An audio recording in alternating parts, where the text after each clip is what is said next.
Guys, hujan pagi ini awet banget guys. Lagi belanja makanan matang istri.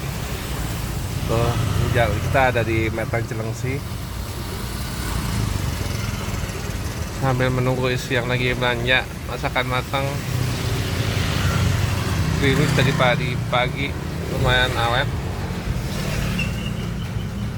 Ini masih harus nganterin tas ke sekolahnya anak ketinggalan guys. Langit gelap, dari pagi udah gelap bentuknya. Jadi jam 6 pagi ya biasanya terang, jadinya seperti masih subuh.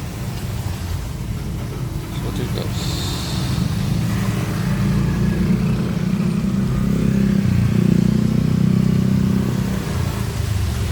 Agak macet-macet dikit guys.